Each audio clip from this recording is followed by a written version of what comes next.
the Mexican guy who did the podcast saying Mexicans were underrepresented, I guess he called it an apology, but it wasn't. We'll get into that.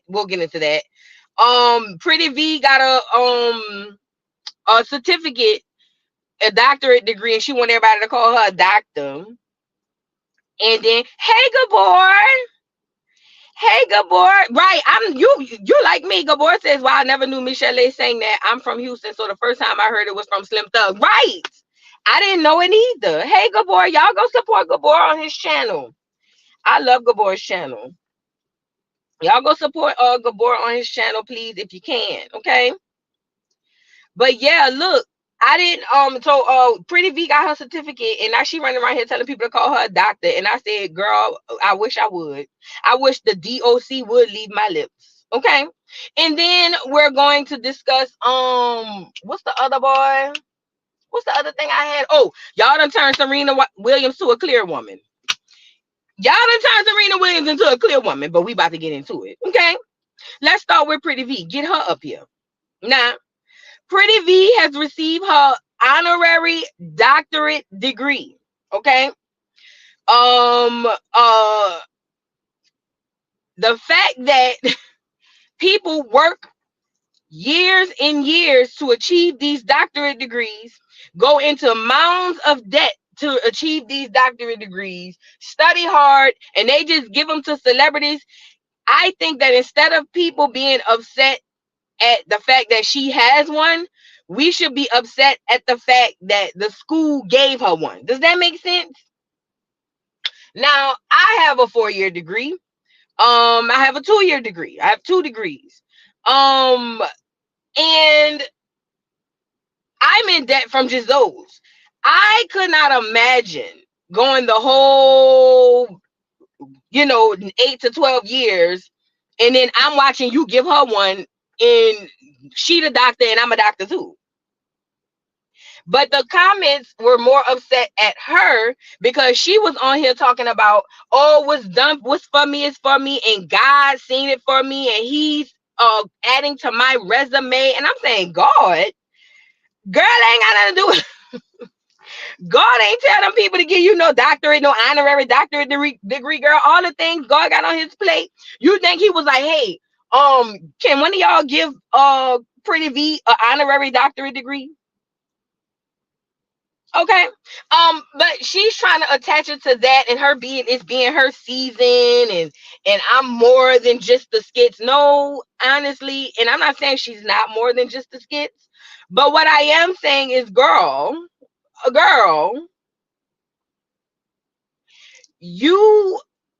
that degree don't make you nothing. You see what I'm saying?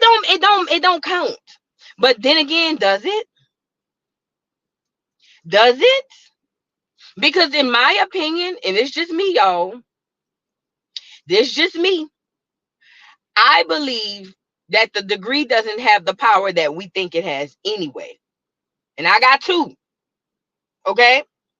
I believe that we put power into things that really don't have that power. Okay? So what does that mean? I believe that the reason they can hand them out like Halloween candy to these celebs is because it really doesn't hold the value that you think it does. Now, granted, people gonna say that's not true, Vu, because you need a doctorate to do this. You need a doctorate to do that. Yes, absolutely you do. Absolutely you do. But ask yourself this. If the public were to push back on requirements, because we can do that, right? If the public were to push back on certain laws, requirements, mandates, and all of those things, that literally takes away the value of whatever it is they're trying to push. What do I mean? So when they came out and said, hey, you have to have a doctorate degree, or you have to have a degree to get X amount of jobs, or this job, or that, whatever the case, if the people would have said, no, we're not going into debt to get these degrees that we're not most likely going to work into or work in, just to get these 9 to 5 regular paying jobs, right? But we don't do that. We just take it and we go with it because most people don't want to buck the system. I get it. But what I'm trying to say to you guys, like the video if you're just coming in, what I'm trying to say to you guys is, does the paper hold the value? How many people be lying on their resume about degrees and getting the same job? I'm just giving y'all food for thought. I don't think that they should be upset at Pretty V. The people has to start holding the institutions accountable, okay? Because if you are going to make me work and pay for it, why are you giving it away to celebrities? Same with hey Grape Tea, love you boo. It's the same with what do you call it? With the sororities and fraternities now.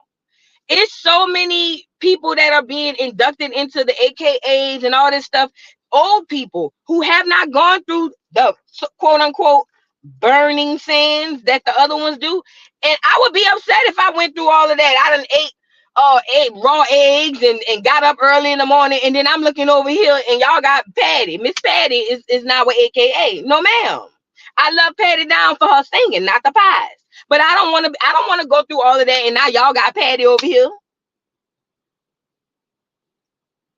So I don't, you know what I mean? I'll just say this. Creamer, we say yeah, but they get fired. I've seen people lose a job several months or a year into lying about their education. It's not worth it. Child, was you on the live when that lady had said that she was a she was a doctor? Where was your answer? This lady had made it all the way up to the Georgia State representative or something like that, and that lady said she was a Delta. That was a lie. That lady worked 40 years in her career. Y'all remember that? That lady said she was a Delta. That lady said that she worked as an OBGYN. And that lady had said that, what else she said? It was a Delta, OBGYN, and something else. That lady worked for 40 years in her career, baby. She didn't get caught until the Deltas exposed her. And after that, she said, oh, well, I've been here for 40 years. So what we talking about? You know what I'm saying? So it works for some, it don't work for all. But, you know, I understand what you're saying, Cream of Wheat. But I'm just saying, y'all got to go see that lady. We talked about her on that live. That was crazy. And made buku money, huh, Ryan? Baby, that lady said, first of all, I never said I was a Delta. I said that I worked with the Deltas. Then they said, well, what about you saying you was an OBGYN? No, I never said I was an OBGYN. I said I worked in the office of the OBGYN.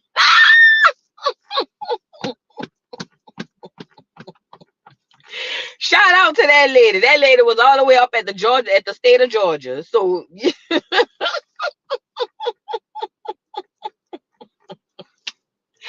that lady had me weak. Girl, every question she had an answer for. No, I didn't say that. I said I have OBGYNs in my family. No, that's another thing. She said she was a veteran. They said, well, you said that you was a veteran, and you said, no. I said I come from a family of veterans. That my girl said, no, I didn't say that. I said I came from a family of veterans. Okay, so get it straight. And that lady been working for 40 years. Okay, so y'all got to stop. It worked for some people. Shout out to that lady. Not everybody won't get the lady fired. No, let her live. She done did all that for 40 years. Let her give her honorary Delta plaque. Give her honorary veteran stuff, and give her all her stuff. Ryan said she had 40 years to have those responses and was quick with it. And was that lady, she practiced for years. She was waiting on this moment. That lady looked right into the camera and said, I didn't say that. So I don't wait. No, you misheard. I didn't say I was a veteran. I said I worked in I have a family of veterans. My daddy was in the military. Shout out to that lady. But nah, I'm saying it to say this. Hold on.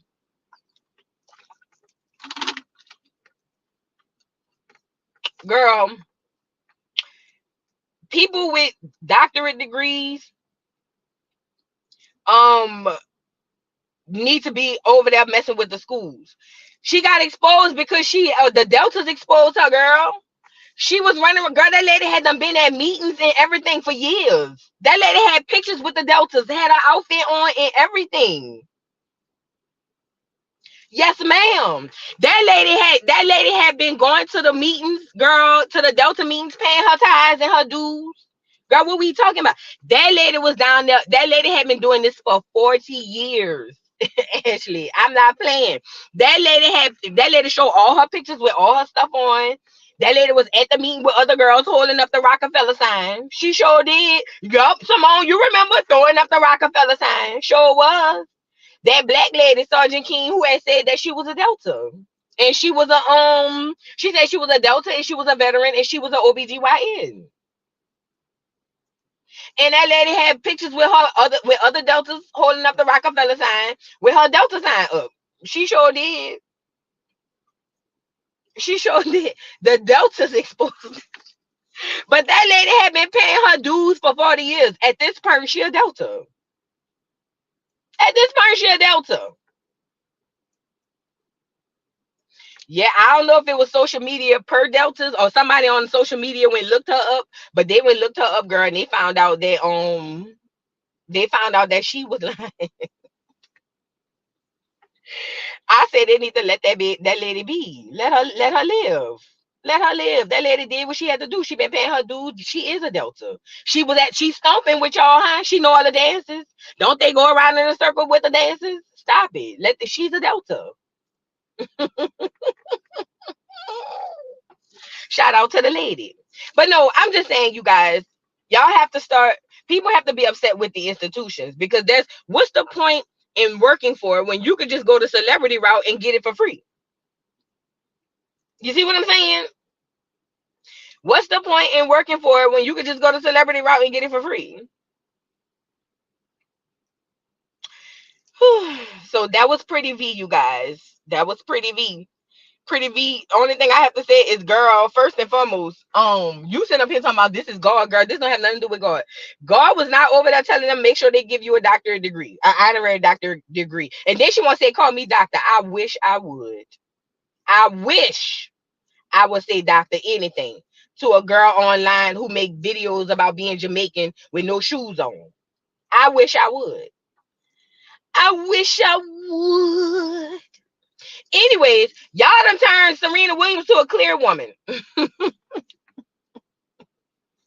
Y'all have turned Serena Williams into a clear fault. And guess what? It's not my fault. It's y'all's fault. It's all y'all's fault. Y'all messed up the family. Can't you see that? Serena Williams is a full-blown clear woman. She hang around the clears. All she do is be around the clears, and she look like one of them girls from White Chicks. Check it out. Welcome to Vogue World.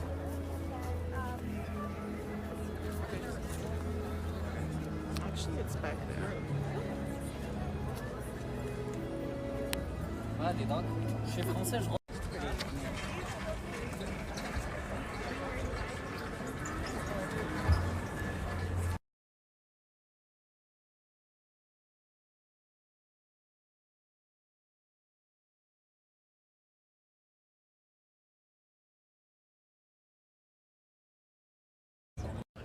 Okay, I'm at Vogue rehearsal, and I just did my own makeup for, whoa, those lights are bright, for rehearsal. And it's beautiful.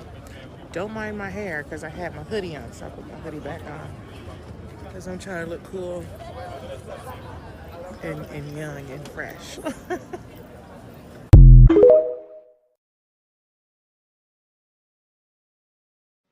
Now, I ain't gonna lie. I ain't never had nothing negative to say about Serena.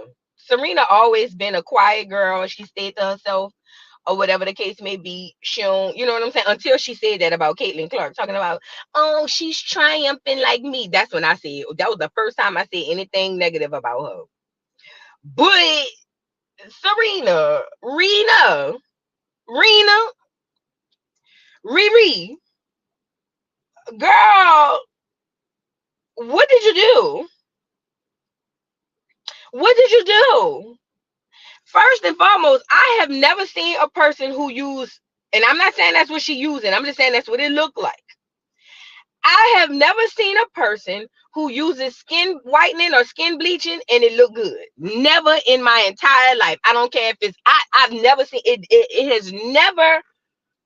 It has never. I've never seen it. I've never seen a person who do bleaching and it looks good. Not one time. Not one time. And the fact that she is doing this tells me that it could be a multitude of reasons why. Number one, she's married to a clear man. She hang with clear men. Her churn is half clear. Maybe she want to feel like she fit in the family. I don't know.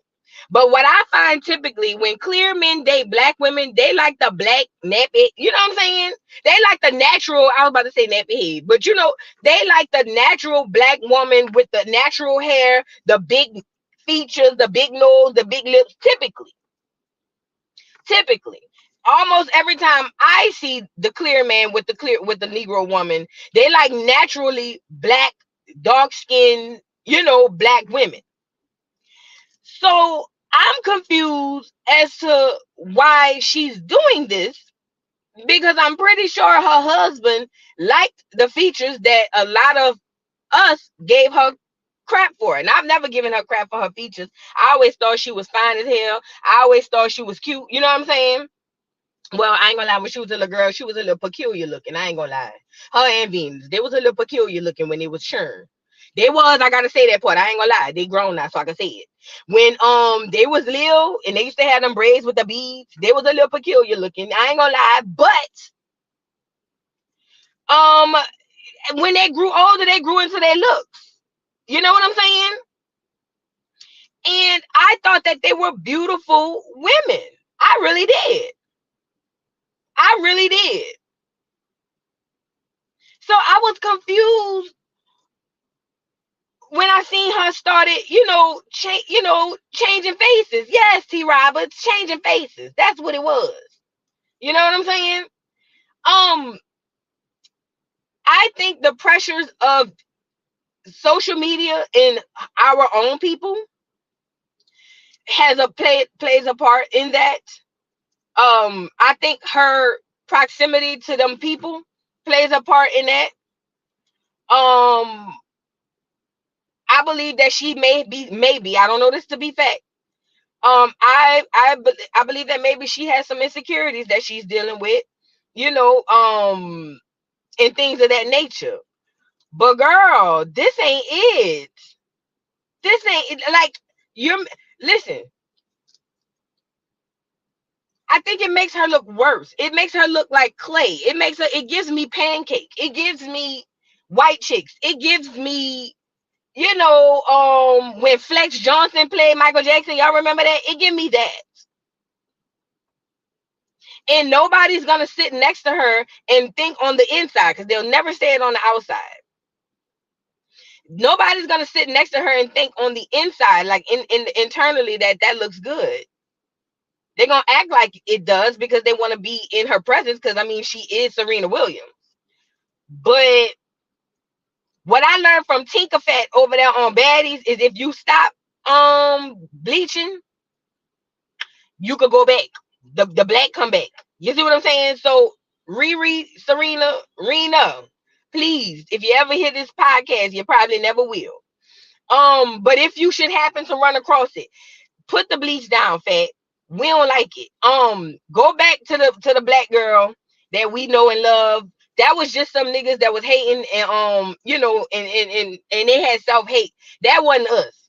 That wasn't us. That was just a small group of them niggas. They don't, they struggle with that because they don't like their mamas anyway. But look, come on back to the black if you can. We like that better.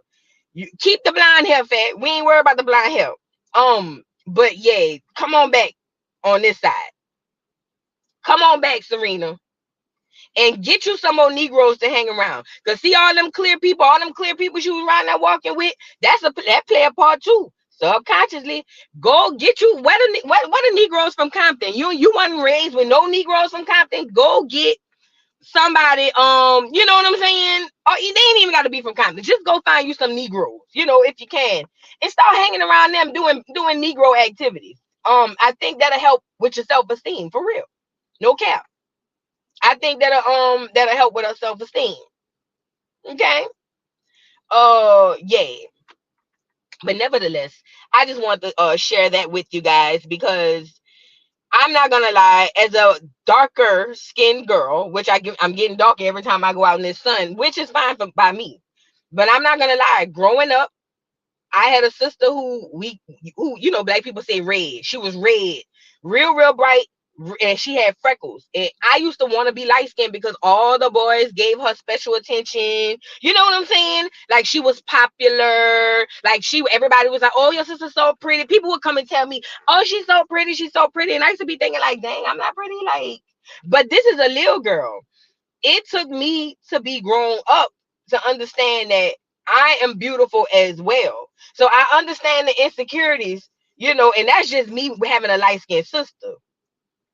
I can't imagine being in her shoes, already feeling insecurities, and I got everybody dogging me for my looks. Y'all remember when they was on the news calling that lady saying that they was doing drawings saying she was a gorilla. They were saying she was masculine. She built, like they was talking about her body and everything, her calves and everything.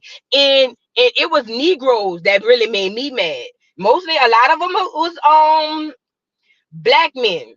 But a lot of them was dragging that lady for her looks too. And I thought that was just horrible. That was just horrible, It was Negroes too. She knows it was Negroes too, because I remember watching that. The same thing they did to Sha'Carri Richardson. They did the same thing to Sha'Carri. That's what they do. Oh yeah, I used to hear that too, JM. You pretty for a dark skinned girl. I stay hearing that. Oh, you pretty for a dark skinned girl. I should be like, what? What that mean? What that mean? Girl, they went so far as to drag the lady for her grunt, how she be grunting when she hit the ball. You know what I'm saying? But it is what it is. Come on back to Acorn. We here waiting on you with our arms open, Serena. Rena, come on back, okay? We here for you. Let's get into Dr. Umar, the Prince of Pancoochie in it again. First and foremost, before I play this video, he on here talking about Drake and the Kendrick Lamar stuff, and this fool had the nerve to say, "Oh, something about building institutions and stuff," and we still waiting on the school, girl. Let's get into it. We have always affirmed that mixed race Africans were Africans as long as they identify. If Drake considers himself a black man, full-time now, this is not part-time. If Drake considers himself an African on a full-time basis, he's my brother. Now, to Kendrick's point, if Drake is acting black but living white, if he's only trying to be black to sell records, but in his private life, he conducts himself and identifies as a white man, if he plan on raising his children as mixed race kids or white, then I got an issue with Drake. I don't accept that crap. If you mix race, you're going to be black and that's it. You don't have to renounce your white family. That's your family. That's your white mother, your white father. You respect your parents. Always respect your in-laws, respect your grandparents, respect them. But politically and spiritually and socially, you're African. If that's where Drake is, I'm good with it. But as far as Kendrick Lamar highlighting contradictions in Drake's political behavior, I don't have a problem with the highlights if they are true. But here's my bigger question to both of them. Drake, Kendrick Lamar, Rick Ross, who else got caught up in that? J. Cole, anybody. What are you doing to build a relevant institution in the black community?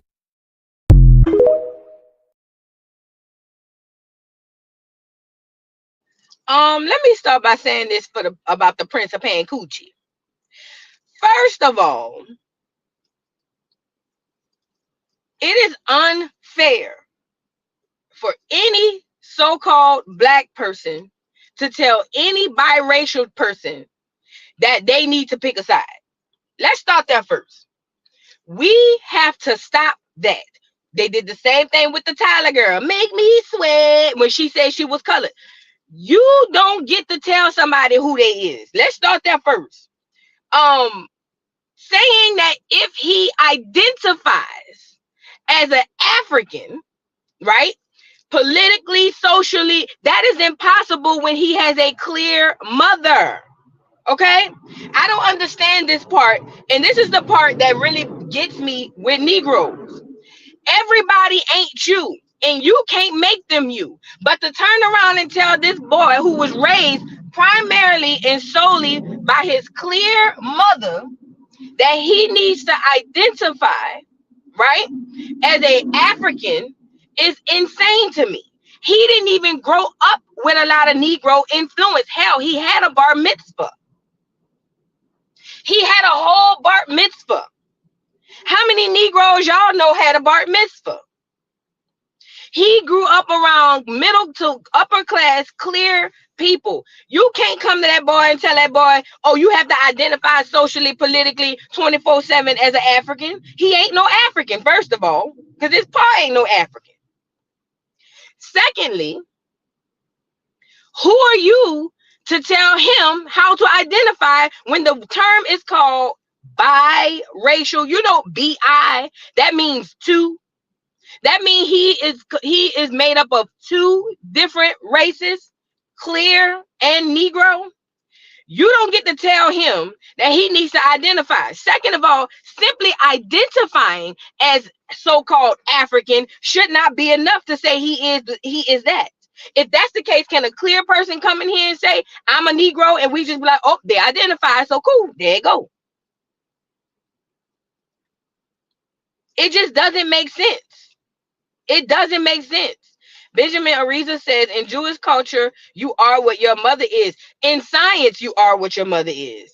Only the Bible and that other crap, that American crap, tells you you are who the father is. Science tells you you are who your mother is, but we don't want to hear it. You know what I'm saying? You're right, though. In Jewish culture, you are what your mother is. So how they going to sit up there and tell this boy, you know what I'm saying, that he needs to choose? And simply identifying don't make you Negro. Simply identifying don't make you Negro. Because guess what? When I fill out these loan applications, I want to put that I'm a Caucasian. I want to put that I'm a Caucasian.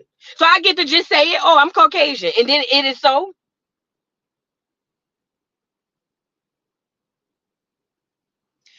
Child, nevertheless, then the fact that people allow the Prince of Pan Coochie on their platform and even utter the word institution really baffles my soul.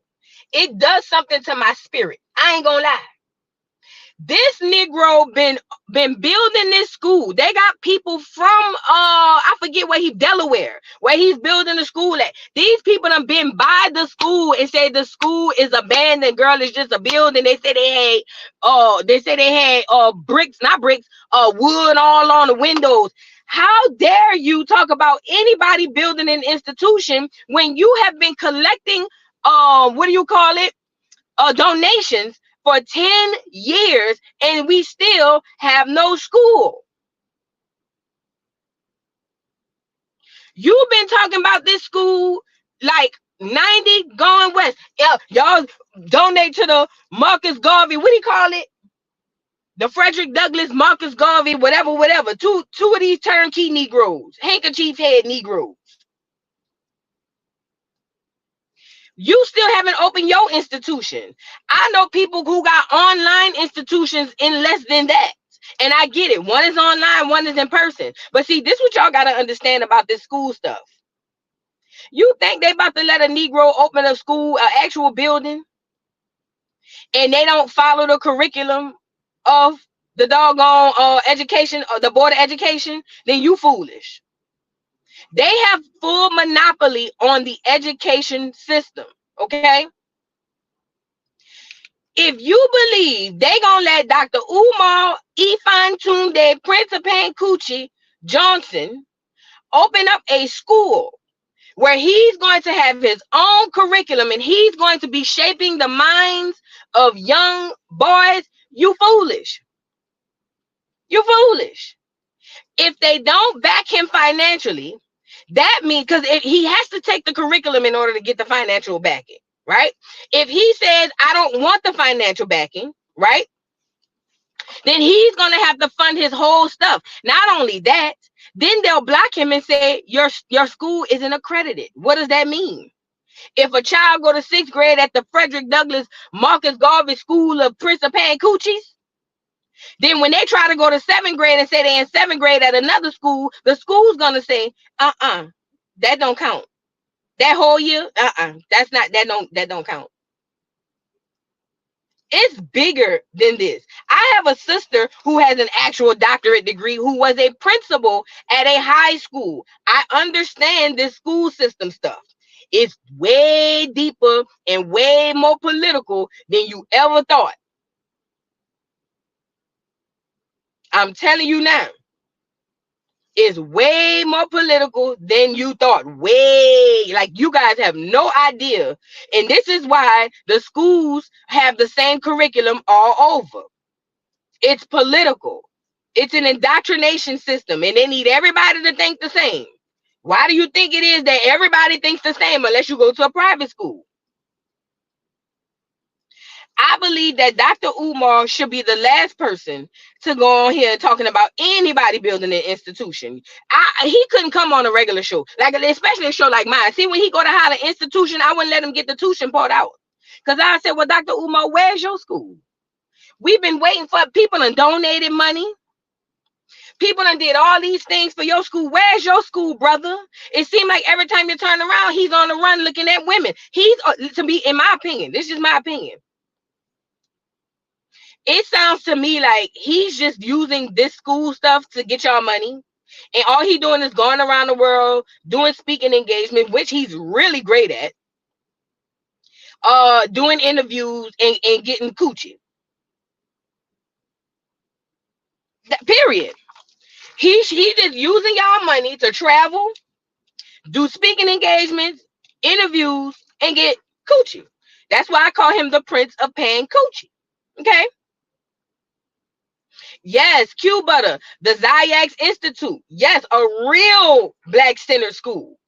And it's a STEM base too. He is a phenomenal orator. Let me tell you something. Even in people I disagree with, I can give them their flowers when they on their stuff. Dr. Umar is a phenomenal orator. Do you hear me? Phenomenal. I'm talking about HBCUs need him speaking at the commencement ceremonies instead of Joe Biden. Instead of Crime Bill Joe, they should have gotten Dr. Umar to speak to these people, to the graduates of colleges. I ain't gonna take that from him. Another thing I would never take from him, when it come down to this child psychology, bar none, I've never heard him say something I disagree with. Never, not once.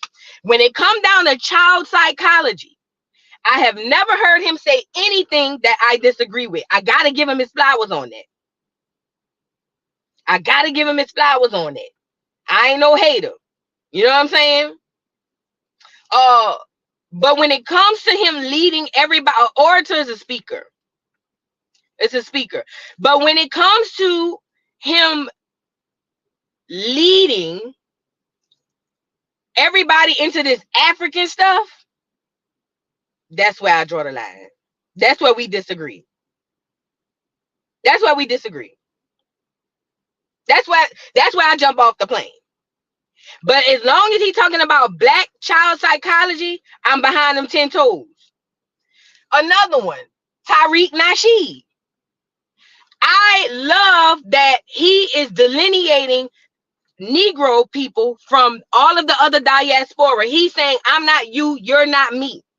I love that he did the hip hop joint, trying to make sure hip hop stays in the community. I got to give him his things. I got to give him his things. But when it comes down to running them people down to the White House to do reparations, I jump off the plane. I can't. I ain't on that, because you are misleading the people. But there are things that I can agree with, And there are things that I can disagree with. I don't throw the baby out with the bathwater with any of these people, because there's something that can be taken from all of these people, even the bad, the good, the bad, and the ugly. There's something that can still be taken from there. You don't throw everything out and just be like, I don't like that person, so I'm not listening to nothing. I used to be like that, but I've learned that I missed out on a lot of information and a lot of things doing that because of how I feel. I had to come out of my feelings and look at things logically. So with that being said, certain things about these people I agree with, certain things about these people I disagree with, okay? And that's just that. But what I'm saying is, the Prince of Pan Coochie needs to be the last person. Do you hear me? Over there hollering about some doggone institution. I would have cut that off. Don't you say the rest of it. Don't you say nothing else. Close your mouth. Don't say nothing else. Okay? Close your mouth. Don't say nothing else. Okay? So that was that on that. But you know, every once in a while, the Prince of Pan Coochie rears his head. If y'all pay attention to most of his videos, he really just out there scouting women. And I believe that big woman who had threw that bag at him and said, you was with me last night. I believe it. I believe it. I believe it. I believe it.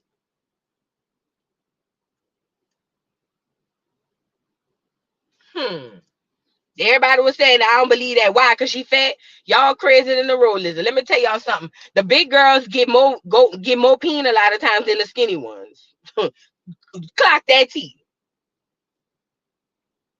The big girls be getting more peen than the little ones.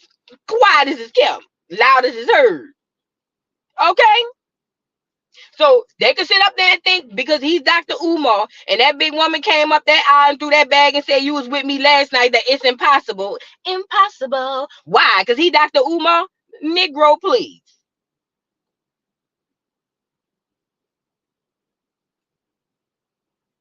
Let's move on. So now I want to move over to who I want to move over to.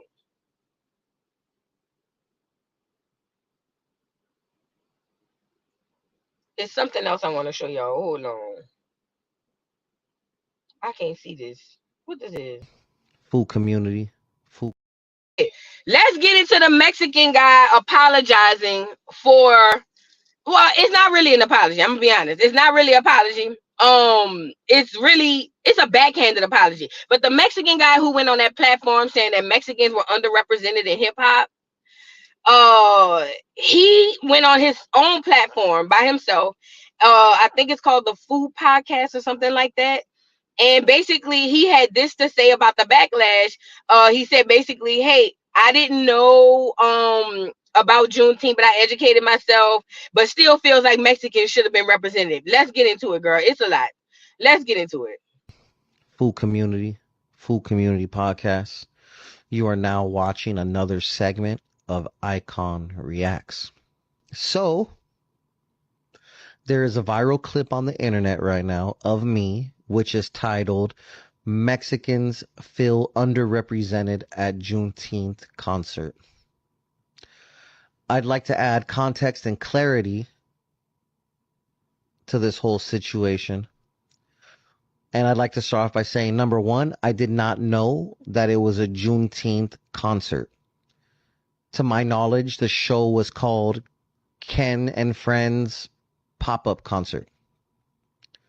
I thought the show was a victory lap on him in the battle with Drake. Second of all, I did not know exactly what Juneteenth stood for. I know now.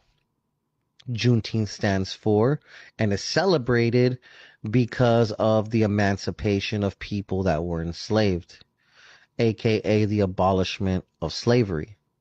So, shout out to Juneteenth, right? But my statement was clipped and titled, which took away the context from which my statement, which is I started off the statement by saying, I woke up this morning to a lot of posts about Kendrick Lamar unifying Los Angeles gangs on that stage, Kendrick had all of Los Angeles outside, things of that nature. Again, I did not know it was a Juneteenth event. Nowhere in my mind do I think Mexicans or Latinos are entitled to perform at a Juneteenth event. One Latino did, shout out to OGZ. But again, I don't think we're entitled to perform at such an event. Now, I think it's safe to say all of you would agree that if it wasn't a Juneteenth event, my statement has absolute validity. There's no Mexicans on stage and you're saying all of Los Angeles hip hop scene is present or all of the gangs in Los Angeles are being represented, then yeah, there should be Mexicans there. Again, the clip was taken. It was titled what it was titled. We do live in a content era on the internet, and they made content of my statement. It's unfortunate that it was taken out of context and it was clipped however it was clipped, but it is what it is, and here we are. I want to touch on a couple things that he said. First of all, he's saying, I didn't know it was a Juneteenth concert. Well, they told you that when y'all were having a conversation. Now, instead of you saying, well, what's Juneteenth? You went on to say, well, I guess it's about Tulsa. Even if it was about Tulsa, it's something that directly affected Black people. You didn't care. All you cared about was there were no Mexicans on that picture. That's what this is all about. It wasn't even if the performance was one thing, but when they put that stamp on history, ain't no Mexicans on that doggone photo. And that's what really made him upset, right? Then he goes on to talk about how now he knows what Juneteenth is and it's Independence Day, and I don't believe that Mexicans should perform for a Juneteenth concert. I thought it was a victory lap on the Drake situation. Let me tell you something. That's why I said this whole beef literally went over 90% of the people's heads. See, all we hear is him saying, is the beats, and we hear Kendrick and Drake going back and forth. This was so much deeper than Kendrick and Drake going back and forth. This was Kendrick exposing a colonizer in our culture, a person who is not of or from our culture. I don't care where his daddy from. This was Kendrick saying, this is the guy that you put up on a pedestal, and he don't even first of all, he's not from the culture, but he don't even believe this stuff. He's not really of the culture. He's using this to make money. That's what he did in this whole situation. Not only that, it exposes and put a spotlight on a lot of other people who are doing the exact same thing. But most people were just enjoying the slangs, the hits, you know what I'm saying, the beat, and them going back and forth. This was way deeper than that. So even if this was a victory lap on that situation, if people understood the significance of this beef, they will understand still, whether it was on Juneteenth or not, still there should be no Mexicans represented in that situation. You were not a part of that. You were not a part of that. This is between a Negro from California, from Acorn, and this was between a biracial Juice person from Canada who's coming into Black American culture, cosplaying and being celebrated as if he's one of the greats when he's not. That's what this is all about. It's bigger, it's so much deeper. And I thought people would really catch on with that last verse on Lot Like Us, but that I've noticed the whole song, everybody da da da da, but most people get quiet on that part, like they get lost. And I don't understand. Most people get so quiet on that third verse, like as if it's not the same song. It's almost like they going into a whole new song when that verse come on, and then when the hook come back, then they go back. Yeah. You a colonizer. Then they back to why? Just listen. But like most people, even Negroes, that went over a lot of people's head. Let's move forward. Then the person says. Then the person says, but I still think that the Mexicans should have been invited because you were uniting the gangs in LA. Skirt, pause, bro. The Mexican gangs don't deal with niggas in LA, and that I know to be a fact. The Mexican gangs do not deal with niggas in Acorn. Listen to me and listen to me good. I've had people send me emails. I've had people put messages under my comment section, and they tell you that it's certain areas of LA you can't even go to because it's all of them. What you mean? Because he was uniting all the gangs, you still should have been there. You's a fat taco eating lie. You is a burrito la bamba lie. We don't know, no. Y'all don't deal with niggas. Y'all don't deal with niggas, especially on the gang tip. When y'all go to jail, prison, y'all go on y'all side and the niggas go on their side. Okay? When y'all out in the streets, y'all got y'all neighborhoods, they got their neighborhoods. When y'all women go to dating them niggas, y'all be mad. Y'all don't like niggas in y'all with y'all women. Y'all don't like it's all over. It's all over. It's all over. So if Kendrick Lamar is uniting gangs, why would he include y'all when y'all don't deal with niggas? Never have. You've never dealt with niggas. So why do you feel that entitlement there? You still don't belong, Bato. I don't even know what that means. I just be hearing it on the movies and stuff. You still don't belong. Y'all got slangs that y'all call niggas. Mayata, what it is, Miata, whatever. One of y'all who be around the Mexicans, I don't be around them.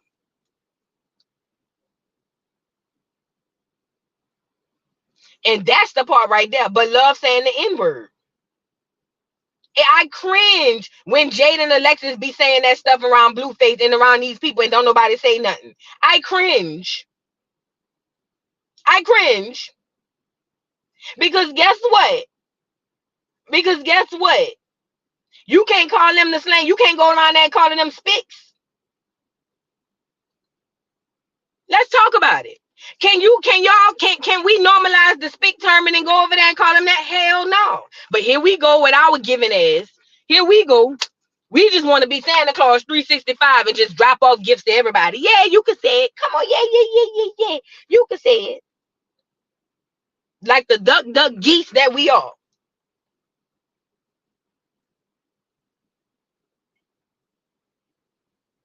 It's just ridiculous. And Prince Tyro, you must be new here. And I see you got Big Pun, Big Nasty ass on your and I ain't even got to that subject yet, but I see Big Pun, Big Funk ass on your profile. Okay. And with that being said, that tells me everything I need to know. We haven't gotten there yet. Stand by. Okay, I'll get to you in a minute. Stand by. Because, I always say if I could go back in a time machine, I'll go back to that video when Big Pun was 8,000 pounds on top of that goddamn scooter, on top of that moped he was on, damn near about to crush the wheels, and I would have went behind it and put a rock under the tire so he could have fell off. Big nasty bastard. We not on you yet. Stand by. Okay? Now, where was I?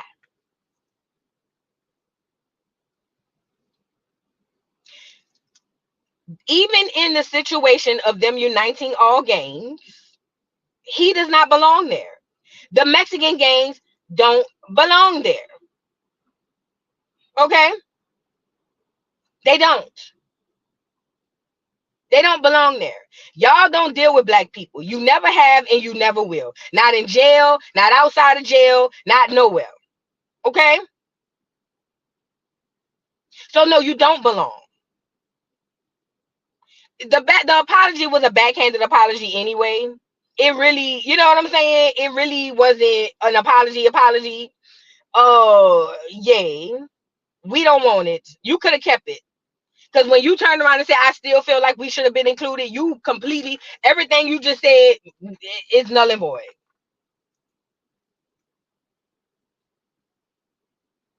And when the Mexicans decide to allow them them Afro Mexicans, when they decide to allow them Afro Mexicans, the original, the indigenous Taino Mexicans, not y'all, they ain't Taino a goddamn thing. They are $5 foot loans like the rest of them. Okay, they are imposters. They be saying, I'm Taino. No, you're not. No, you're not. You are that. You are lie. You are a Spaniard. You are a conquistador. That's what you are. Okay. So no, you don't. No. You're not. When y'all allow the indigenous Black Mexicans to come out of their holes, because y'all done pushed them in a hole. When y'all allow them to come out of their holes and show us who the true indigenous Mexicans are, then we'll have a conversation. Conquistador. Okay. Thank you, Seven, for the super chat. Do you think if we stop calling each other N-word, it would still give the clear people the excuse to use the N-word? No. No. No. No. And let me tell you why. Every culture has a slang that they have within each other. Every culture has a slang. And what I find is, like, for instance, clear people. You ever seen two clear people getting into it? They will call you a redneck, white trash. Or I'm talking about drop of a dime. I've been around a lot of clear people. When they get into it, the C-U-N-T word, ridiculously overused, right? But if I, as a Black person, go into that same argument with them and I call them white trash, what you think they're going to do to me?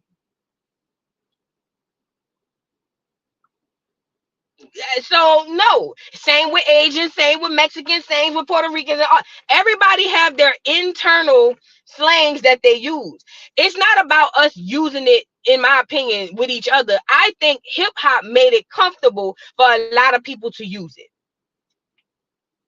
I think hip hop made a lot of other people comfortable using it because it's in the music, and everybody in their mom listen to hip hop. But the problem is we never gatekept. So when we never gatekept, because we never gatekept, then that's why they just going willy-nilly and using it. Because we never gatekept.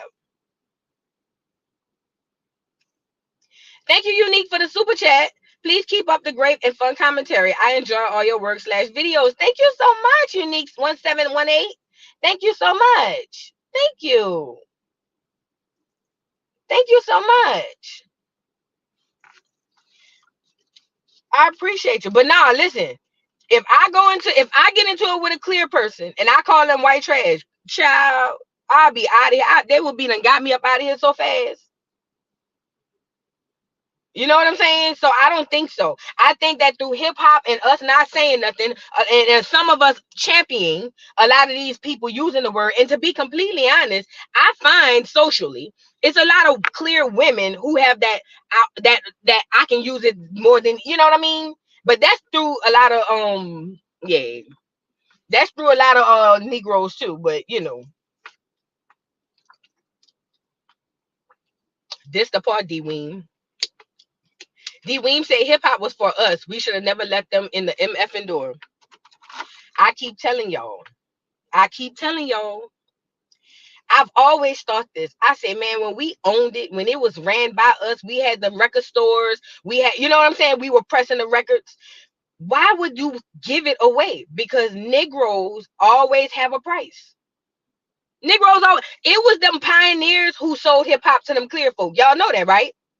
All the pioneers we celebrate, all the early greats, it was them who, so I'm talking about in front of the mic and behind the mic.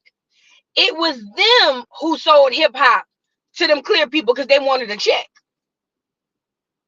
And we gave it away for money. And I'm pretty sure most of them people don't even have the money that they sold it to. That they sold it for, I'm sorry. All them early on hip hop, the mainstream, they were the ones, not the ones b-boys dancing and doing the break dancing and all that stuff and doing the stuff at the hood. Some of them, but not all of them. It was the mainstream. All the ones you seen jumping out on TV, they were the ones. Not just on the East Coast, the West Coast too. shout out, but not shout out to NWA. That's the reason we got drill music. The parent of drill music is gangster music coming from the West Coast. Ice Cube, I like Ice Cube, but I gotta call him on that. He, Dr. Dre, Yellow Boy, Easy E, all those were plants put in the community to do just what it did: turn niggas into riots. And they use emotion because a lot of the things they rapped about, is things that we went through, like in real time. So when they say it came out and say F the police, people, black people in particular, has had horrible relationships with police. So we like, yeah, for real.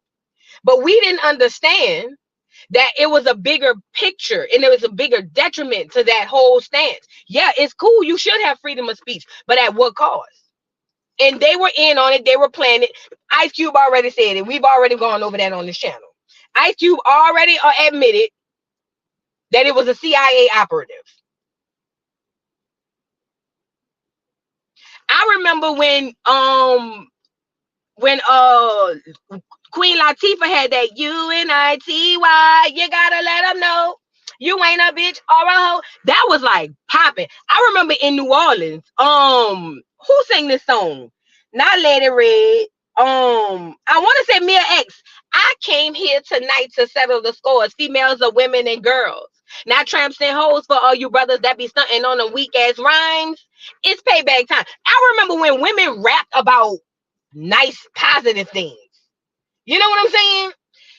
But then here comes Lil' Kim. Here come Lil' Kim. And I was a fan of Lil' Kim. Not understanding that Lil' Kim is going to be the parent to the Sexy Red. You get it? You see what I'm saying? So, you know, I don't know. But again, we sold it off and now they own it.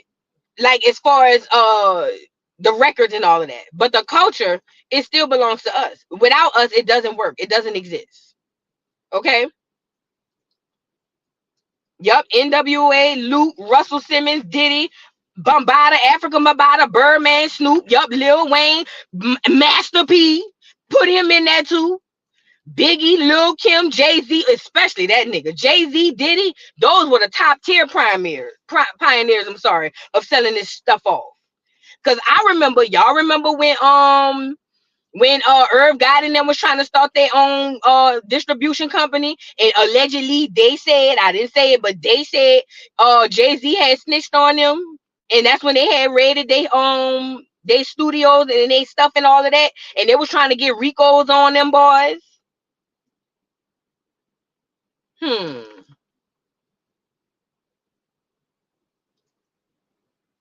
Thank you, Petty White, for the super chat. Went from rapping against drugs to encouraging it. Hell yeah. Hell yeah. That's exactly what happened. And we just looking at it from a feeling of emotion. Well, we should be able to say what we want. Yes, you can say what you want, but that doesn't mean it won't have consequences, you know?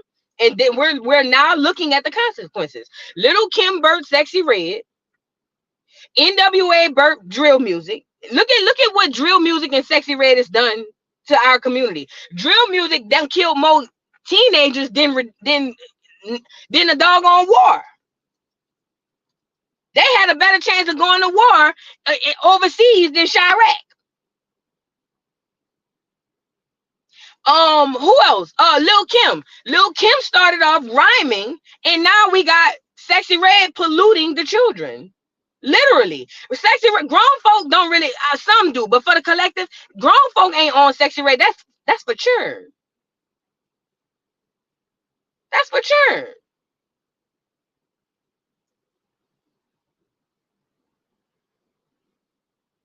But again, they take people out of poverty, abused, stressed out people, and they use them to thank you for the super chat, Petty White, and they use them as tools to tear down the community. That's what they do. That's what they do. Now, let's get into Big Pun and them. Big Pun, is you're on here, it's your turn. Girl, let's get into these doggone Mexicans, girl. I mean, not Mexicans, the Puerto Ricans starting hip hop. Now, I spoke about this yesterday on the Dollhouse, and I played some videos on the Dollhouse about it. And like I was saying yesterday, to say that one person created hip hop is absolutely insane. It's not possible. It's not. It's just not possible. It is not possible that one person sat outside and say, I'm gonna create this whole genre called hip hop. It is literally impossible, right? They have been giving the title of the father of hip hop to Kool Herc, who just happens to be is he Jamaican or Puerto Rican? I don't know these people. One of them, Jamaican or Puerto Rican. And then they say dance hall, which is reggae music, inspired hip hop because they put speakers up. Because they had the DJ booth and the speakers up and da da da da da. And these are black people who are saying these crazy things. He's Jamaican. All right, thank you, Swanee. He's Jamaican. These are black people, seemingly black people, saying these things. Because when you really pull back the layers on who it is saying this, that, and the third, you'll come to the realization He ain't even from Acorn. Busta Rhymes. He ain't even from Acorn. What's the other one? KRS-One, big platypus nose ass. He ain't even from Acorn. All the people speaking up about who invented hip hop, none of these niggas from Acorn. None of these niggas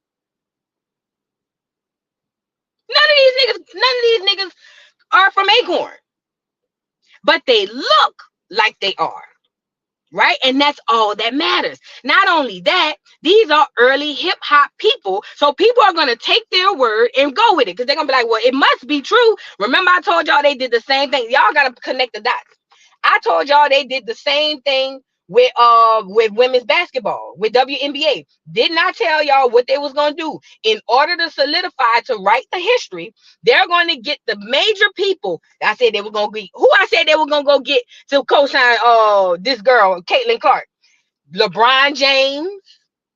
I said they're going to get the commentators. They're going to get all these top tier people to say these things. So when 50 to 100 years later, somebody go back to research and they see LeBron said that Caitlin Clark is the reason the WNBA is popping, then they're going to automatically stamp it because they're going to be like, oh, if LeBron said it, then it got to be true. All right. Same thing going on with hip hop.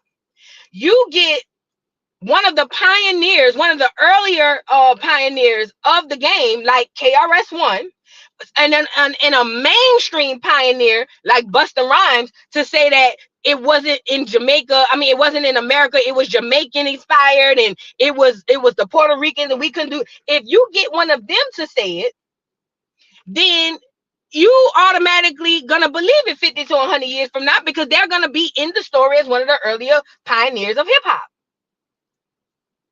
Okay.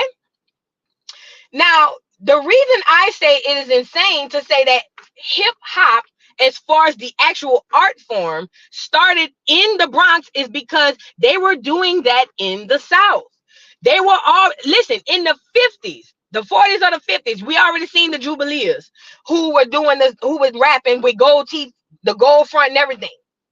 So some might argue, well, Vu, hip hop is more than rap. It's breakdancing, it's graffiti, is that, yeah, that's what it started as, but that's not what hip hop is today. Ain't nobody associating no graffiti with no hip hop. Ain't nobody spinning on their head no more, messing with no hip hop. The Asians doing that now. They late. Welcome to the party, you're late. They over there colonizing in Asia. They doing that. We ain't doing that over here. Not to mention, and again, I'm coming from the South. From the bottom of the map. Typically in the South, we had our own versions of what people would call hip hop. So to say that one person in New York created it is very disingenuous and intellectually dishonest, because hip hop is way bigger than New York. Now, hip hop as we know it today, right? Meaning like the story that they paint, yes, New York created hip hop. I'll give you that.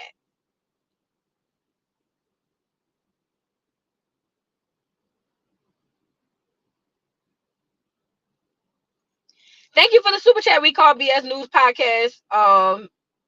He says KRS-One stood with the Jamaicans, especially the ones in the Bronx and Brooklyn. I'm born and raised in Harlem, Bronx. They didn't fuck with, I know they didn't mess with nobody. I know they didn't mess with us. And this is the craziest part. Coming from New Orleans, I thought all y'all was cool. I didn't know. I on my soul, I had no idea. I thought everybody was kumbaya, my lord. But it took for Lord Jamar to expose y'all didn't even deal with niggas. And I'm like, huh? The way black people cling to other ethnicities of people out there, I thought it was everybody was cool. I didn't know, but it makes sense. It makes absolute sense. But like I say, they say KRS-One, mama or daddy or somebody is from one of the islands. So he's a foreigner to the, and listen, this is another thing. Coming to America and being influenced by Americans, how does that then make you a pioneer or a creator? You would not have created it where you're from. They say Barbados. Thank you, Heather Spirit. Oh, you a lady? I'm sorry we call news. I'm sorry we call BS News Podcast. You're a lady. I'm sorry. I'm sorry, mama. Sorry. Thank you, Mika, for the super chat. Thank you so much. But if they were so influential with it, wouldn't it exist in their hometowns? Think about that. If the Puerto Ricans were so influential and they were the ones to create it, why wasn't it created in Puerto Rico? Why aren't there early history of hip hop in Puerto Rico? Why isn't there early history of hip hop in Jamaica? Even some tidbits of it.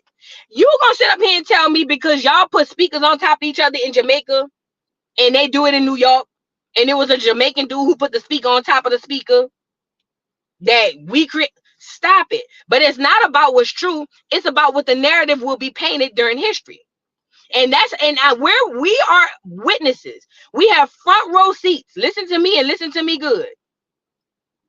You and I are sitting front row to them taking yet another genre of music from us. I'm pretty sure this is what happened when they pushed Elvis into the spotlight and made him the face of rock and roll. I'm pretty sure this is what happened whenever they pushed whoever they use to take country music and so on and so forth.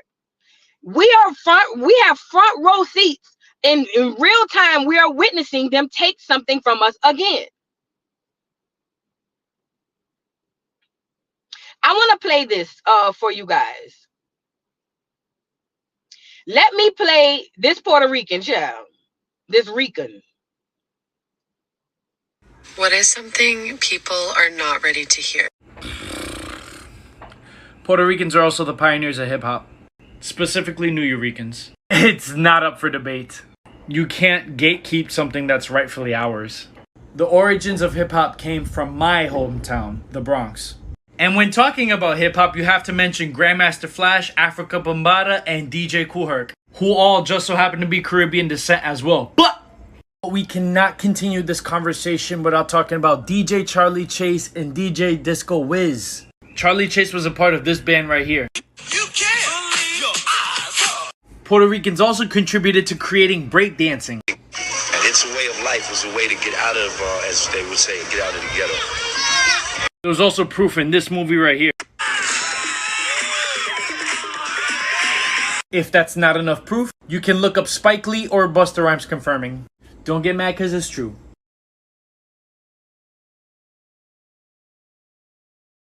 Did you guys pay attention to the examples he used? First of all, I don't even know who them two Puerto Rican DJs he pointed to. I've never heard of them in my life. I'm just saying I've never heard of them in my life. Secondly, he showed a Puerto Rican breakdancing in the street.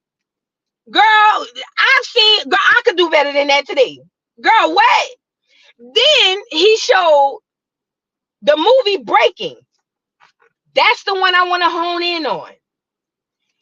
Y'all don't see the bigger picture. These people think eons ahead. We the only ones behind. We the only ones behind. Listen to me and listen to me good. It was done on purpose to put the Puerto Rican in that movie. That is going to then years later contribute to the narrative they want to paint. Catch that. Understand this. They're doing it to this day. Y'all thinking it's just some love is love, everybody is everybody. Everything is calculated. So that's why he can reference that movie, because they purposely put a Puerto Rican in there to do that Breaking movie so they can come back 30, 40, 50 years later and say, they've been there. They was already doing it. I can give you other examples of this. Save the Last Dance. Y'all remember that movie? Y'all remember the movie Save the Last Dance? With the black dude helping the white girl at the school of Juilliard? Think about it like this.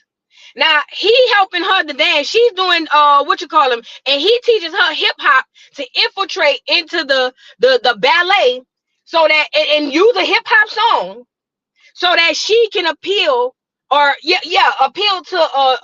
the judges and get into the school.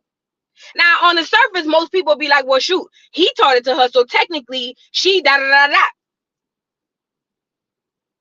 But the bigger, deeper picture of that, deeper picture of that is the institution wanted the art form, right? But they didn't want the nigga. Because I guarantee you, her character didn't have to be clear. Her character could have definitely been a black woman. She could have been a corny black girl who came from, like, you know how like when Will Smith came from West Philadelphia and went out to LA, and Ashley and Hillary was just like, oh my God, they could have easily got a black woman to do that. But they got a clear woman to do it, to tell you straight up to your face, I want your culture, I don't want you.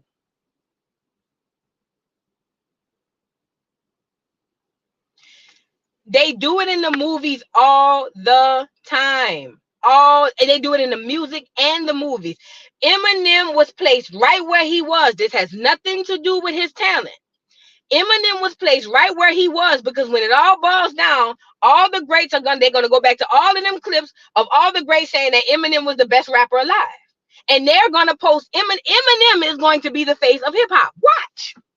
Mark my word. Mark my word. Thank you, Disrupting Reality NYC, for the super chat. I'm from Harlem. I remember how segregated our block parties were. They would set up their own DJ on the opposite side of the street. They didn't want to hear our music. They so-called created. That's crazy to me. That's crazy. I have a question to the New York Acorn. New York Acorn. Because, see, I think it comes different. Experiences shapes mindsets. So I get that. And we, and I'm not saying New York don't go through racism, because they do. You know, it's racism everywhere. But we got in your face racism in the South. Like, you know what I'm saying? Like, for instance, like, it's certain areas if you go in, you really for real might die. For real, for real. Like, people die going over there. Like, for instance, or like they will ride around on their car with their Confederate flag, a blade. Even today in 2024 in Georgia, they will post all their Confederate stuff and all of that. You know, we still have sundown towns. Yes. Still, like, it's in your face. So for that, it's like our reaction to racism is different, right? Or separatism, for that matter, is different. So what I wanted to ask my New York acorn is if they wasn't dealing with y'all, and I get it, maybe through the kids, but if they wasn't dealing with y'all, how y'all get so close? How y'all get so tight? Because see in the South, if the Jamaicans was in the South and they was setting up their DJ booth over there and we was setting up our DJ booth over here, I'm gonna tell you something right now. We would have never collided. We'd have said, no, you stay over there. We gonna come over here.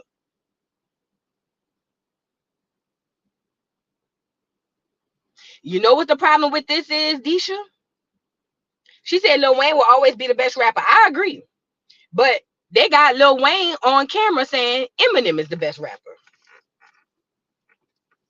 See how they go? You take the best and you make him submit. They got Lil Wayne on video saying Eminem was the best rapper. They're puppets. They doing what they supposed to. But I don't get that part. Like them niggas would have been eating their oxtails by their goddamn self in the South. Them niggas would have been eating them oxtails by their goddamn self.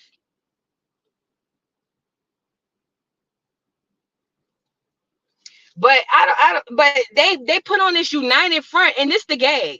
Let's be clear, you guys. They put on that united front to get into your culture. Malcolm X said they will integrate and infiltrate. People from New York, if y'all understood the reason why they dumped all of them, and I'm not saying it in a negative way, but I gotta say this part because y'all gotta understand this. That was a psyop that they did, putting all of them Black Caribbean people in your neighborhoods. They wanted to wash you away. That's what they wanted to do. You know that, right? All my people from New York, if you're on here, I'm trying to give y'all some game. The government wanted to wash you away. So how they said, well, first of all, they didn't allow Black immigrants out there until the early 1900s. Let's start that first. Remember the Harlem Renaissance? You remember the Harlem Renaissance? That was that. Black people were Acorn, Negroes was prospering, they owned businesses. They dumped all of them people, all of them Black immigrants on y'all on purpose to wash you away. That was the point of that. They wanted them to take over your identity. They didn't want you to exist no more. Remember, it's a paper genocide we talking about. It's not an actual genocide. I hope y'all know that. All of the genocide that's been done on Black people has been Black American people have been through paper, not in real life. It was literally a paper genocide. And they dumped all them people on y'all so that you would no longer exist on paper, right? And then once they do that, they can literally take on the identity of you. Now, the Jamaicans, the Africans, all the other Caribbeans that come over there, they coming over there looking for a better life than where they come from.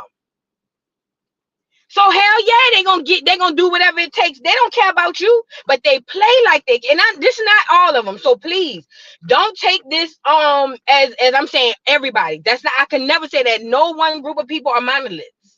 But I'm trying to give y'all the history.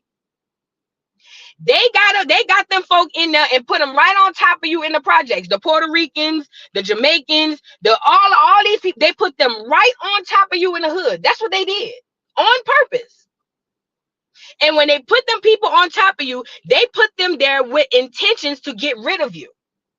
And the people that they used to put on top of you, that's why their parents were racist. Because their parents didn't like niggas. Because their parents would never, they didn't come there to cohabitate with you. They never came there to cohabitate with you. So when the children see that, well, they cool, this cool, and they got culture too, and oh, they got rap, they got this, that, and the third. Oh yeah, we about to go be cool.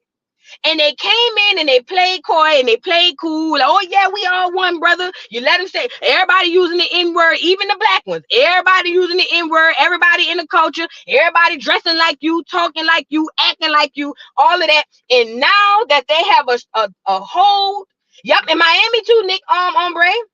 Now that they have a hold and they done planted their feet, now they giving you their ass to kiss. Thank you, Ryan A, for the super chat. It was rough. The kids, they lied to us, fake as fuck. Yes. And look, now that they got their feet planted, they giving you their ass to kiss. They showing you who they are. Again, Not all. I'm talking about the ones who were put in place to do exactly what they did. And the ties of the other ones who are tied to it. That was done on purpose. This was the purpose of them putting all of these black immigrants in New York City. It was to literally write you out paper genocide. That's what it was. It was paper genocide.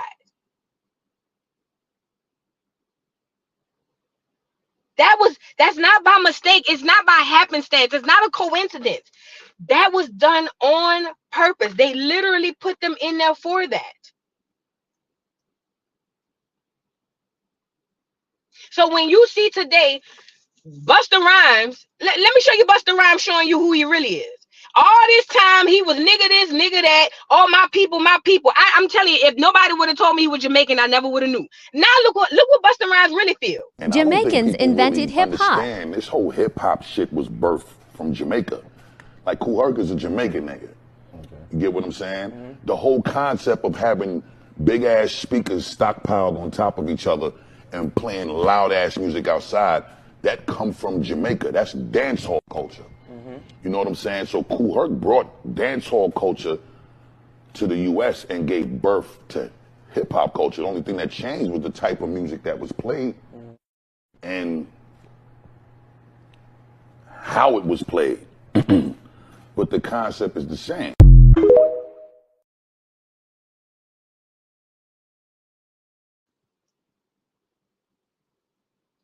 This nigga we done supported from the north to the south. I used to love Busta Rhymes. No cap. I didn't know. Back then, you got to think about it like this too.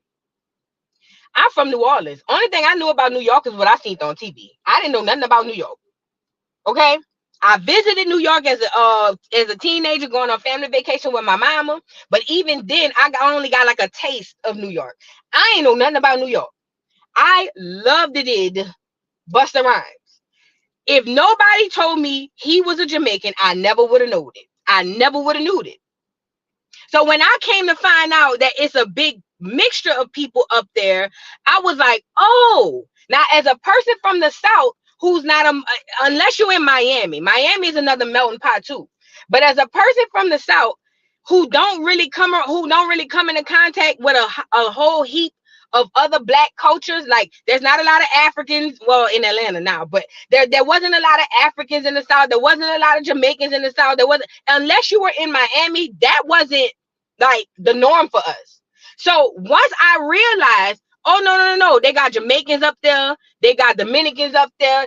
I was like, oh, so this one is different from this one. I knew it off the cuff, even before I opened my third eye and came to where I'm at right now.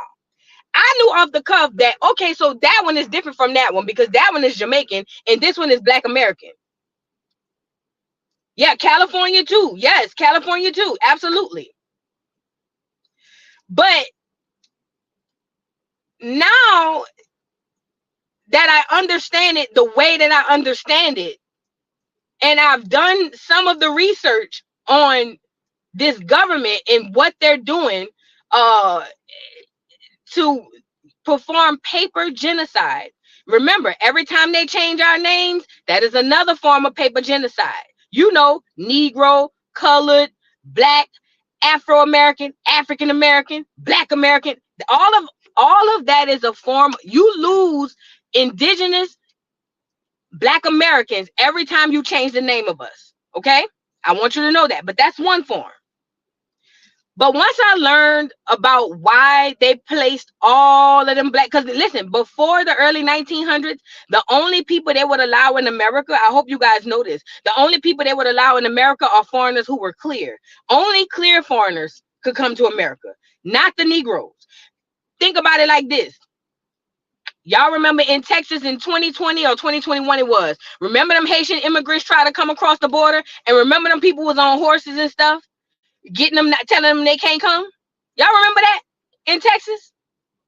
Well, then they opened the floodgates, and 90% of them folk coming over here is what color? Think about it like this. The Haitian immigrants tried to come over here. They shut that down. The floodgates just opened. You would think a whole influx of Haitians will be coming over now. They've been trying to come over. But look around and look at most of the immigrants who come over here. You think that's done on mistake or on like you don't think that's done by design? That is done by design. So I'm saying that to say when they finally started letting black people come, they put them in certain places so that they can drown out the people. Now you got to understand, the South has always been, even though we all united now, the South has always been like, we gonna do our own thing.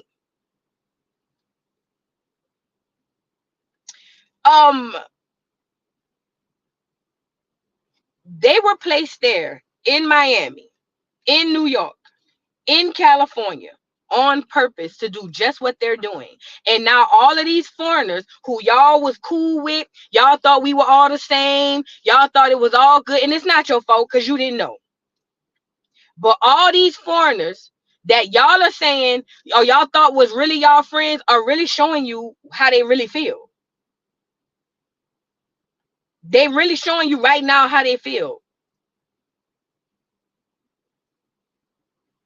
If Drake didn't show you the amount of freaking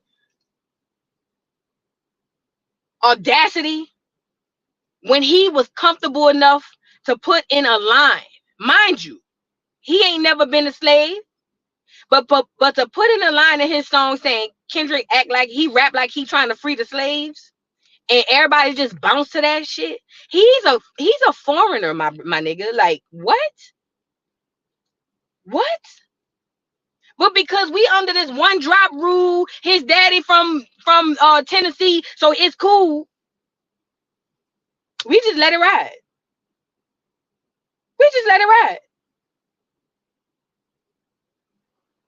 Thank you, it's breeding you. We don't have no Ricans in South Carolina unless you came here. That's what I'm saying. They typically stay in Miami, New York, maybe California. I don't know.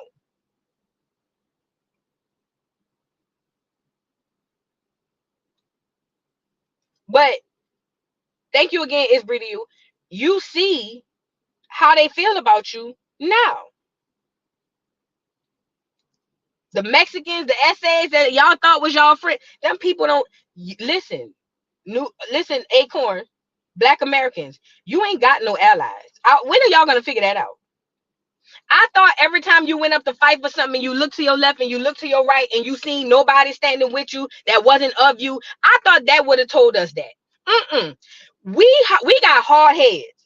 We got hard heads in Black America. You ain't got no allies, bruh. Every time you fight for something for you, it's you by yourself. All over America. Every time you fought for anything for you, ain't none of these people standing next to you. None of them.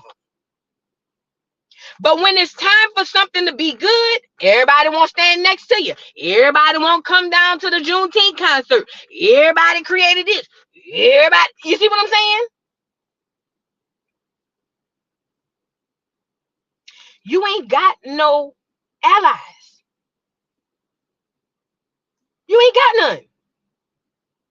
You are alone. You're by yourself.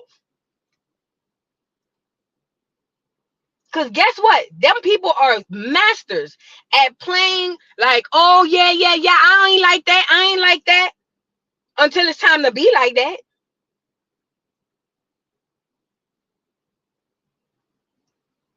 We have to stop this.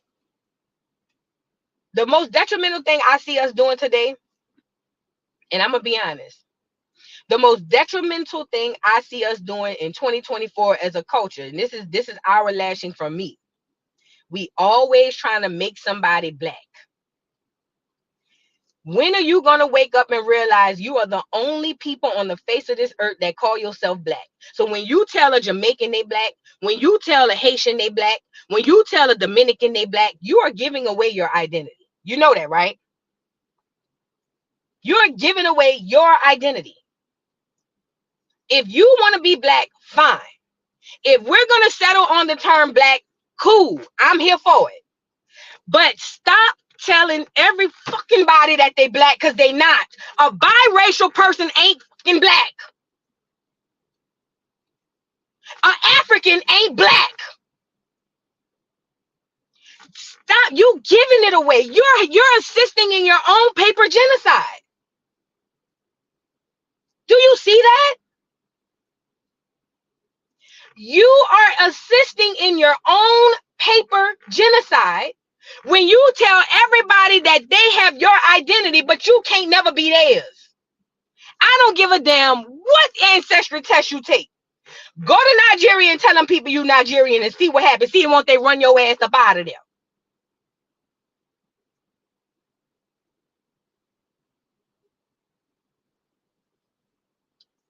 A biracial person is just that, a biracial person.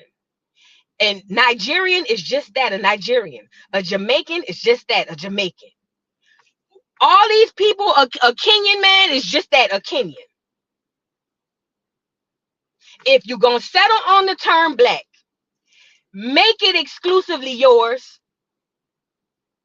Don't feel bad when they don't want to take your identity. They're helping you out, duck, duck, goose.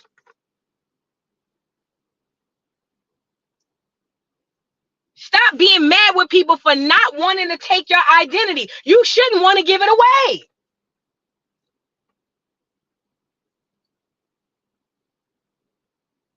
Because you single-handedly participate in your own paper genocide. Because now Black Americans is anybody with melanated skin today.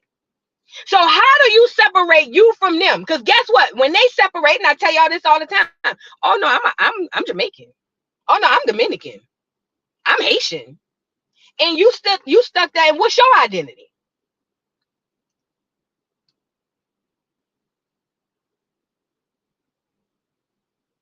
If you're gonna come, let's just say we settle with FBA. I don't like it, but let's just say we settle with FBA. All right, cool. We FBA.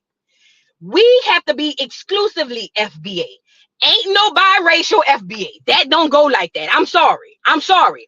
A biracial is its own race. I'm sorry. It is. This is not to be negative. It's just truth. A biracial person is a biracial person. They had a name for it back in the day. They called it mulatto. Mulatto. A African or whatever part of African they claim is just that. They don't get to come in.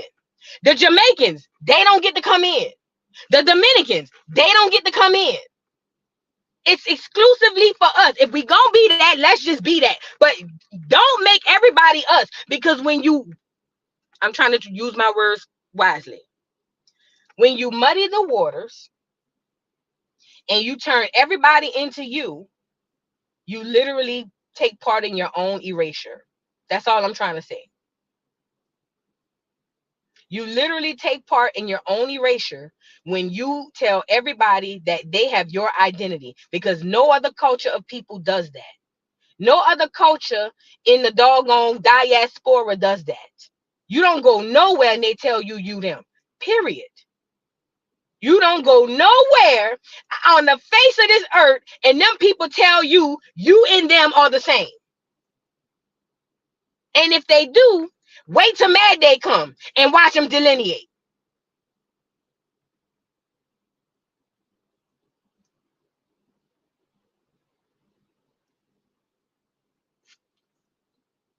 Man, look. Again, this hip hop thing we already sold it off. So the people who own it financially, and the people who write the history, they are in charge of what's going to happen to it. It's just, unfortunately, it just is what it is.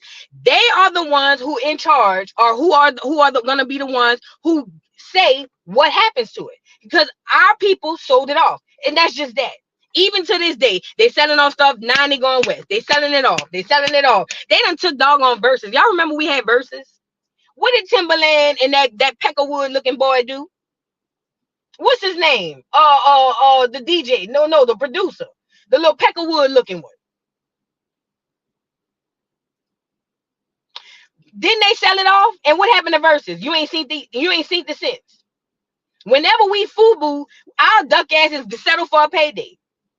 Swiss Beats, that's his name. Swiss. Soon as we get something, we sell it off. And as soon as we get something, we invent something. Here come one of them people with a check. And here we go. Oh, yes, a boss. We sell it, boss. I need that money. I don't care. I got to feed my family. Duck, goose. You can feed generations of family with your invention, stupid. Stupid.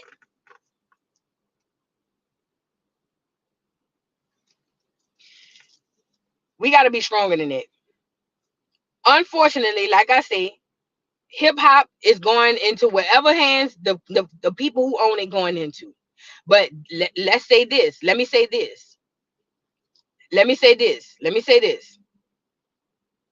How do we avoid this going forward, boo? Isn't it time to focus on our solutions while acknowledging our problems? What do you think? That's why I just told you. I gave y'all the solution. Stop giving people your identity. The solution to them taking hip hop is because we allowed these people to come into our culture. We didn't gatekeep. I'm giving you the solution. The solution is next thing, because this one about to be gone. I hope y'all know that. This one about to be gone. So the next thing that we create, we need to gatekeep. Not only that, you need to understand you are under an identity crisis. Everybody's in on the joke except you. Everybody, let me say that part again. Everybody is in on the joke except you. So my solution would be the next thing that we have, number one, don't sell it. Number two, gatekeep it. And number three, understand your identity and understand theirs. Once you understand theirs, then you know when danger's lurking. That's that. I don't know what else to say. I don't know what else to say. If we don't gatekeep, we're going to be back at square one. We're going to be on our Brian McKnight, start back at one. Because that's what's going to happen. That's what's going to happen. This another one. Thank you to Real China Dog. We have to stop giving them all our support. They don't support us. We got to stop giving these people all our support. And don't get on here talking about all of the clear people that was in the audience at Kendrick concert. Of course. Of course. But we got to start supporting us. We got the power. We have the financial power to do so. We just don't.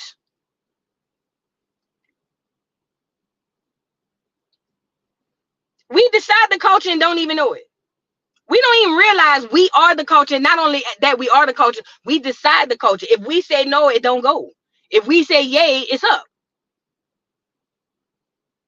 Thank you, Petty White, for the super chat. The Juneteenth concert, I was just saying that, was full of palm colored people. Yes, they pay to go to these concerts. Absolutely. Listen, think about it the way that these clear people thinking about it. Think about it the way the clear people thinking about it, right? It's never a bad thing to take their money. Do clear people feel bad when they take yours? When you go down to the Walmart or you go down to the Target or you go down to the restaurant and the clear billionaires who own that behind the scenes, you think he's sitting up here saying, I don't want their money? Hell no. We should take their money. We should absolutely take their money. We should absolutely do shows. And if they pull up, absolutely, you're damn right. If they're going to pay $500 a pop, you're damn right. Let them all in. You're damn right. But there's still a part of gatekeeping that has to happen with that too. There's still a portion, thank you, Petty White. There's still a portion of gatekeeping that we have to have. And the only way we'll be able to do that is if we get out of this identity crisis and we figure out who we are and who we ain't. Once you know that, because like I said, I'm from New Orleans. A Jamaican, I never thought a Jamaican and me was the same.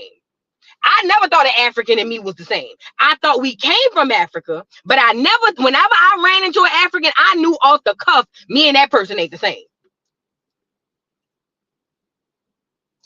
The first time I encountered an African in real life, hell, I can remember watching it on Good Times when eBay came and he was in that house with Thelma and that nigga was a different type of black. That nigga was a different type of black. I knew he wasn't the same. You could look at him and tell.